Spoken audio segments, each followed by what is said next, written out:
Hello, everybody. Welcome back to the Sales on Demand show. My name's Adam Schneider. Of course, I am your host and your entertainer for the next half an hour. Welcome also to anybody that is joining me from Tom Wood's show. If you're listening to this podcast for the very first time, this episode is for you. I have created this episode as the very first of a 5-part boot camp for people who are just considering getting into print on demand. But don't listen. If you're an experienced seller, don't turn the dial. This is also for you. So we're going to be going through some of the basics and some advanced stuff as well. This is episode 106, and I'm calling this Take Back Your Life by Starting an E-Commerce Business Bootcamp Series, part 1 of 5. All right, so, wow, had a great week. I recorded an interview with the great Tom Woods, and that's going to be airing tomorrow, and I'm going to be talking all about Canada and what's happening here in my country. Some of the good, some of the bad. As much as I love this country, and I do, I love Canada, there is some troubling things happening. You know, the government is basically crushing the population. We're being hammered by COVID and government lockdowns, and it's just not getting any better. So my upcoming interview with Tom Woods is talking all about that, and hopefully you get a chance to listen to it. It hasn't aired yet, or I would include a link to that in the show notes. Anyway, you can, of course, get your free video and weekly tips. And, of course, I want to emphasize that this bootcamp series is going to be mostly done by video. I'm going to be putting out a new video every week to my subscribers, showing you in person, like actually showing you how to do what I'm telling you to do on the podcast. If you want to see the video, in addition to hearing what I'm talking about, you need to subscribe to my email list. You can do that at salesondemandshow.com/start, S-T-A-R-T. Cool. All right. So what's going on now? I usually like to give people an idea of what I've been earning on in my businesses. So I'll give you a sales update here. I've done $10,800 so far this year on Amazon, and about $6,700 in sales on Etsy. My year-over-year increase has declined on Amazon to 0%. So this is exactly where I was last year on Amazon. Last year was, as I've alluded to before, last year was a real weird year. I mean, it was great. Sales were great. It was just awful that we had COVID come and everything got shut down. So everything being shut down means that everybody was shopping online, but we're kind of in the reverse situation this year. Everybody is being let out of their cages, so to speak, and they're back to shopping in stores. Now that'll balance out. Normally we have quite a few sales before Mother's Day, and I do expect that we'll get plenty of sales probably following Mother's Day, including sales for Father's Day. Those are the two really sweet holidays that kind of precede summer. But there's always sales to be had, even if it's not a holiday, and I've been focused more this year on maintaining sort of a baseline of just normal sales. So I'm focused on just events that occur all times of year, like you rent an apartment or you get engaged to somebody. So I'm focused on building my business around that, and that way I don't have the huge fluctuations of sales up and down, and then the holidays become just gravy. But, you still get the turkey, even if you don't get the gravy. So that's what I'm focused on as well. I have talked before about my investment in crypto. So anybody who invests in Bitcoin and crypto, like Ethereum and all that stuff, I've got a automated bot that trades for me called Crypto Hopper. and you can get your own version of Crypto Hopper. I've got $4,000 popped into this sucker, and basically I have a bot that trades for me. And anybody who trades crypto, you know that last week, maybe a week and a half ago, crypto took a stunning swan dive off a cliff. It was a bloodbath. Bitcoin went down to almost 48,000 from somewhere north of like 56,000. Took a huge dive, but I am back exactly where I started. I now have retraced. I lost my profit briefly, but I didn't lose any of my original investment, and I'm back to plus $400 in profit and climbing by the day. So I'm pretty stoked about that. The bot that I'm using, it beats the market rate basically by buying and selling coins that look good. It's just a pretty sweet little program, and of course you can get your own. I put a link in the show notes if you wanted to get your own version of the Crypto Hopper. Putting some of your profits into crypto could be a good way to let those grow, and we'll talk about some of the multiple income streams that you should be building in your life. So we're going to get back to basics here, and I know that some of you are like, oh, I already know the basics. Well, do you really? Well, we'll talk about that. So what's the point of starting an online business? Well, if you don't already know the value of starting a business, you must not be paying attention to the news. A lot of people, most people, in fact, in the United States, they work paycheck to paycheck, right? You go to work, you get up in the morning. There's nothing wrong with that. You work X number of hours, you get paid X number of dollars, minus taxes, minus your insurance and all that, good stuff that the government pulls out of your paycheck. And maybe if you're lucky, they give a little bit back to you at the end of the year. Now, again, there's nothing wrong with working for a paycheck. We need people working for paychecks. But does it have to be you working for a paycheck? No, I can't see any reason why it has to be you, and I certainly didn't see any reason that it had to be me. So in October of last year, I decided that it wasn't going to be me anymore. I was working in a job, and I just felt like I was at a dead end. And I've been working in the industry for 15 years. I'm a retired law enforcement officer. I know that 2020 was bad for law enforcement, but it wasn't entirely related to 2020. I think I would have bailed on law enforcement even if 2020 hadn't been the worst year ever for being a cop.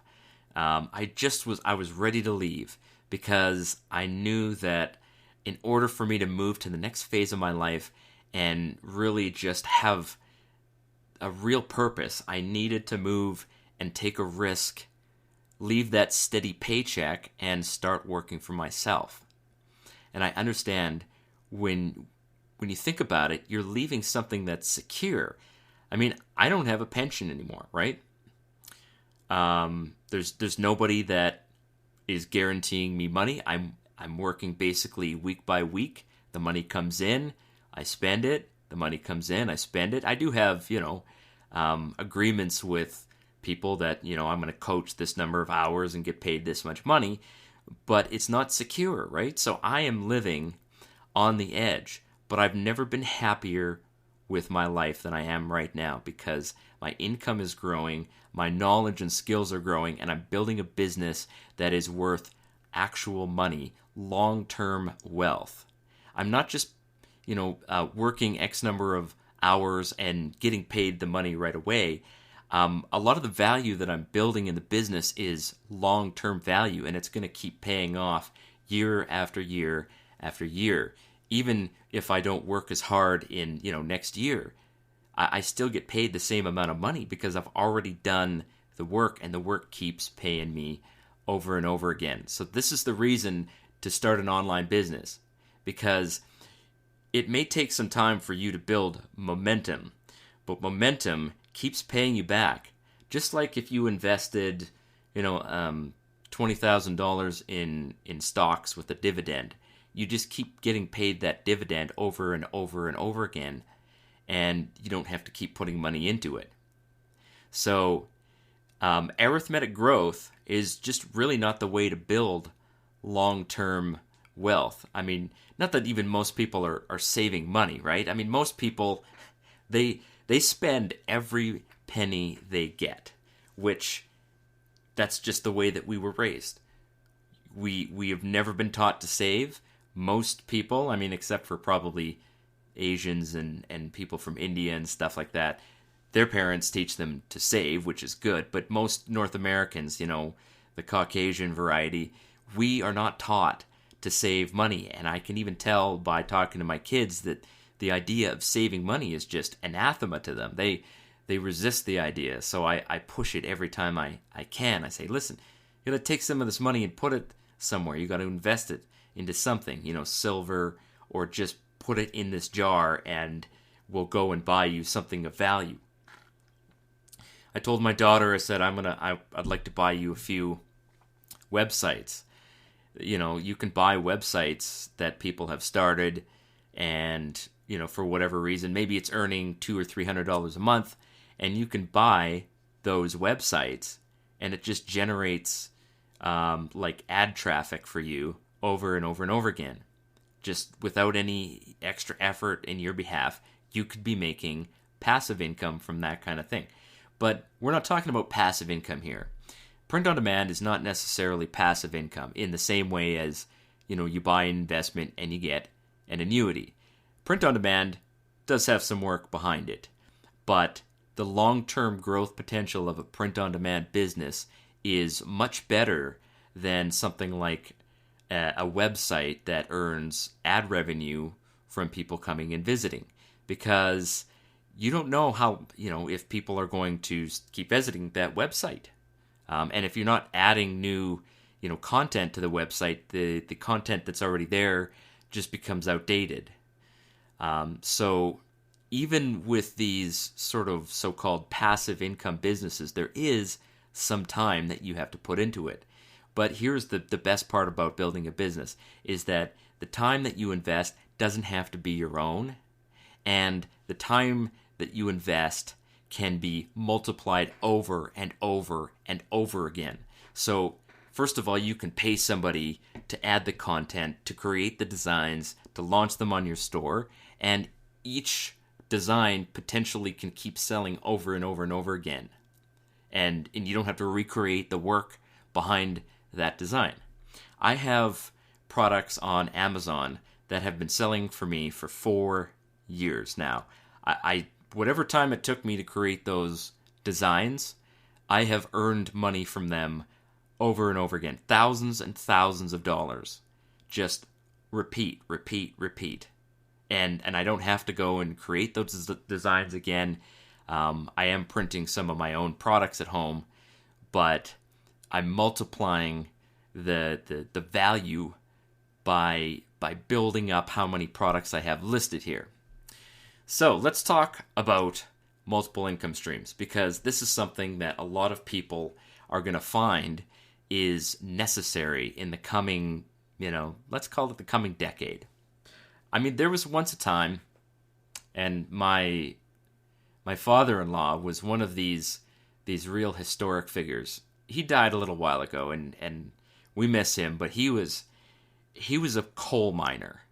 I don't know if it's a coal mine or if it was like some kind of like zinc mine, but he worked in the mines, and he retired from the mines. Nobody else in my wife's family ever had a job, and they never needed a job, because they were living in a time when one person could go to work and earn enough money from one job that they could basically take care of the whole family. My mother-in-law, I don't believe she ever had to have a job. And even now, my wife doesn't have an official job. I've always been the breadwinner in the house. But I understand now that it's risky to have just one income stream. It is very risky because seeing what happened in 2020, and of course is continuing in 2021, people can take your income streams away from you. So if you had a job or a business, let's say that you owned a gym and you spent a lot of money building the gym, you went out and rented a building and, created some branding, you put some rubber tiles on the floor because you want people to be comfortable. Then you bought a bunch of machines, and those gym equipment, they're not cheap. That stuff is expensive. You got a normal gym, you've probably got $50,000 worth of equipment in that gym. I mean, that's a lot of investment.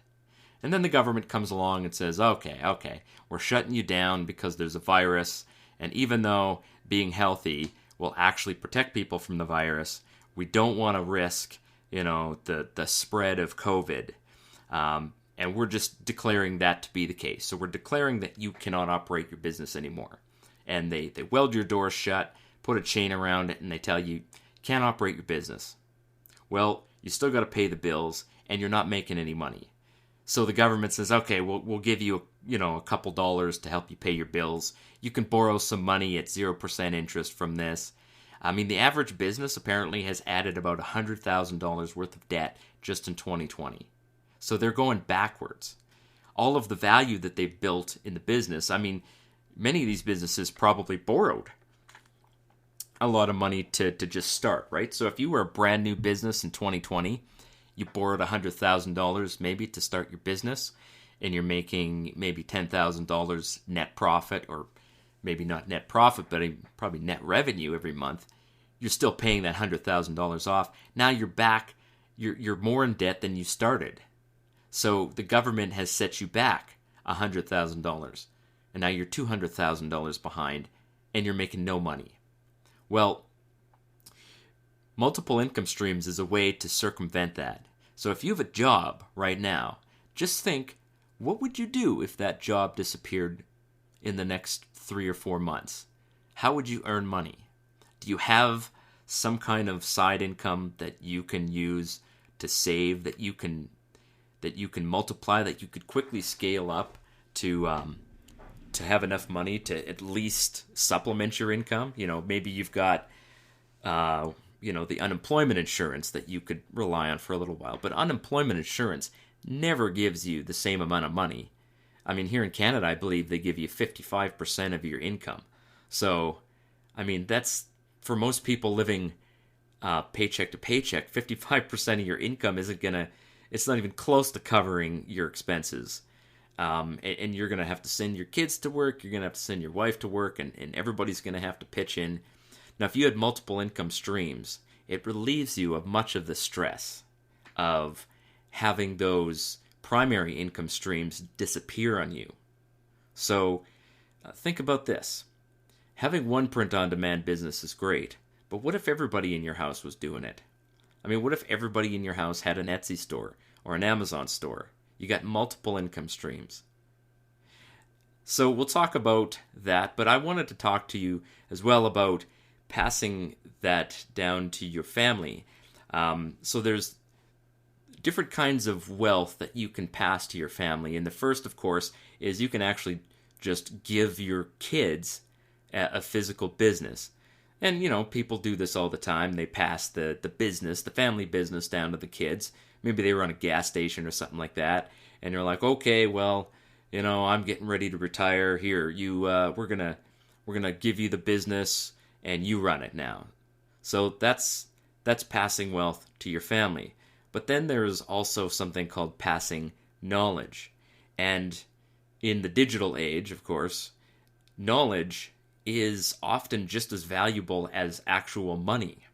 If you know how to go out and make money, and you die without passing that knowledge along, then your children have to begin from nothing. Or maybe you don't have kids, maybe you've got cousins, or you've got nephews or something like that, or grandchildren. If you don't pass that knowledge down to them, then you're basically, the knowledge dies with you. And you've wasted a lot of the time that you spent learning that if you don't pass it down. So this is a great opportunity for you to build a business and pass not just the business, but the actual knowledge of how to run the business, how to build and scale the business to your kids. Then, of course, I've told you about the lockdowns and the government control of the economy. In my entire life, I never thought it would be possible, or even nobody even imagined that there would ever come a time when the government would just say, "Hey, you cannot go to work. You are not allowed to go to work." We would have thought that that was absolutely bonkers, like literally martial law. I mean, there've been movies about the government cracking down on their people, and in no movie that I've ever seen has the government ever just prohibited people from just going and earning a living. But in 2020, we saw the beginning of the lockdowns. And if you think that this is the last time that there's ever going to be a government lockdown and government control of the economy where they tell you, hey, you can't operate your business, you are crazy. There is no way that they're going to give this power up. It's not the last time. They're already talking about climate change and how we need to, reduce carbon emissions. So if you have any kind of job that relies on fuel or anything, or burning gasoline, which is pretty much every single job that there is, transportation, farming, any kind of job where you rely on fossil fuels, or you have a job where the public come into your establishment and buy something from you, you can just bet that you're going to come across this again. The government is going to come at some point in the future and they're going to say, oh, well, we defeated COVID, but, there's this other variant of COVID that doesn't respond to the vaccines, so we're locking everything down again, taking away your job, closing your business. It's not going to end there. So what are you going to do about this? Are you going to sit there and be angry about it? I mean, for the first part of this year, that's pretty much what I was doing. I was like, okay, I'm really angry at the government. If I could have, I would have started an armed rebellion against the government. That's how angry I was, even just like a month and a half ago. But there's no value in being angry. There's no value in complaining. There's no value in just talking about the problem and not doing something about it. If you're not willing to take control of your life and remove yourself a little bit from the system and build something that somebody can't take away, they're going to come and take it away from you. And there's nothing that you're going to be able to do about it. You're going to suffer. And maybe they'll send you a paltry, check to cover some of your expenses. Is that how you want to live? Is just, the government sending you a pity check every month? $2,000 just to pay the bills, and hopefully that you can pool your money together from your family and maybe pay rent this month? Is that really the way that we want to live our lives, or do we want to build something that nobody can take away from you? Well, I think at this point in this podcast, you get what I'm saying, right? You need to build something that can't be locked down, that can't be taken away from you, and it can't be canceled. I mean, there may come a time when your political opinion means that they won't let you have a Facebook account. Canada, there's an act, a bill currently being proposed in Canada called Bill C-10. Yeah, Canadians love to call their parliamentary bills. They always put the letter C and then it's a number. So we've got Bill C-10, which is basically the government is going to be censoring all internet content. So if you post something on Facebook, the government says they can censor it. If you have a YouTube channel, the government is saying that they're going to try and censor you. Depending on what your opinion is, if your opinion doesn't match the government's opinion, they might take your channel down. They might try to take you off of the internet. So this goes far beyond the physical control of the economy into the part where they might not even let you operate on the internet. Now, I don't think it's going to get really that bad. People are going to fight back against this. But it's just, I'm using this as an example to show you that the government is trying to seize control of every aspect of society. And you need to start building a life that nobody can control, or that is harder to control. And an online business is global. I mean, I'm not just selling to Canadians, although I do make some sales to Canadians because, Canadians have money and they want to buy products. But I don't rely on Canadian customers. I don't rely on the people who live in my town. If everybody got up and left my hometown tomorrow, I wouldn't lose a single dollar of income. And I'm working even now on spreading my business out beyond the United States. So I'm going to be looking into doing Japan and maybe even Australia and opening up new businesses and new areas that will basically make me maybe not invulnerable, but pretty darn close. Nobody's invulnerable. I mean, I could be taken out by, a stroke or cancer tomorrow. So nobody on planet Earth is invulnerable. But I want to be as secure as possible. And I want to leave my children with some wealth that they can, pass down to their kids. Or they could decide to run the business themselves. Or they could sell it and take the money and do something else. I don't want to leave my kids with debt. I want to leave them with wealth. So this is step one. Step one is deciding that you're going to start an online business. And the next step is join my email list, salesondemandshow.com/start. The first thing that you're going to get is a video that shows you how to open up an Etsy account. Etsy is one of the greatest places to sell print on demand. It's a wide open platform, and I'm going to be giving you a link that will give you 40 free product listings in your account. So you're going to want to get that email, sign up today. It doesn't cost you anything. I'm not asking you guys to buy anything. I'm sending you these videos for free. Just jump on my email list, salesondemandshow.com/start.